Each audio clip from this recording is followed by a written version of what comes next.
মুসলিমরা তোমাদের হলো আমানত, তোমার সন্তান, তোমার সম্পদ, তোমার রক্ত, তোমার মাংস যেভাবে তোমার কাছে আমানত, অমুসলিমরাও তোমার কাছে আমানত। এবং আপনারা সূরা তওবার 5 নম্বর আয়াত সব দেখা দেবেন, সেখানে আল্লাহ বলছেন ওয়াইন আহাদুম মিনাল মুশরিকিন, কোন মুশরিক যদি তোমার কাছে আসে, ইস্তাজারাকা আশ্রয় চায়, ফাজিরহু তাকে আশ্রয় দাও, হাত্তা ইয়াসমা কালাম আল্লাহ, আল্লাহর কালাম শোনার অধিকার দাও, সুম্মা আবলিগহু মা'মানা, তাকে নিরাপদ স্থানে পৌঁছা দাও। তো অমুসলিমরা তো ইসলামী রাষ্ট্রের তারা নাগরিক, তারা সব পাবে, ধর্মীয় স্বাধীনতাও পাবে। এবং কোরআন মজিদে ওয়ালা তাসুব্বুল্লাযীনা ইয়াদউনা মিন দুনিল্লাহ, কোন মূর্তিকে গালি দেওয়া আল্লাহ রাসূল নিষেধ করেছেন।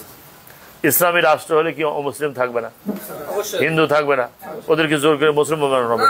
পূজা থাকবে না, মূর্তি থাকবে না, সব থাকবে।